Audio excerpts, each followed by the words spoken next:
Hey, this is Horner, and you have done this one before. This is circuits review, and it is free response number 2. A student's given a mass of clay-like substance with the appropriate tools so they can cut and roll the clay into a cylindrical shape. So this is all about resistance, and we're really thinking about an equation here, and that equation, as soon as I pull up my tools here, is let's do this, boink. And that equation, you'll remember, here I'm going to move this over to boink. That equation is R, it's on your equation sheet, is equal to rho L all over A. And we did this for Plato.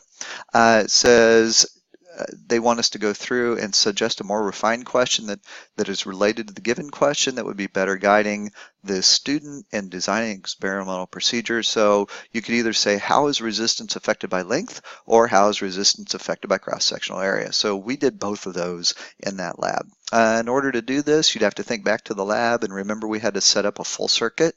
So you do need to measure some things. One is an ammeter, which measures current. Meter stick measures length. Voltmeter measures potential difference. 5 batteries for a voltage source. We do need some wires and clips. You don't need string, electronic balance. You could use a ruler instead of a meter stick if you wanted to. And then a stopwatch is not needed either. Draw a diagram. So that diagram should have the battery or batteries or cells, I guess you could say. And those are connected in a complete circuit.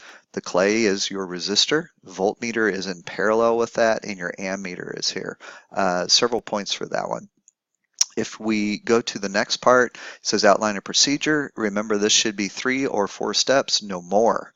Outline procedure the student would make to answer the question. So here we connect the circuit as shown in part, and then you'd probably need to specify in part B2.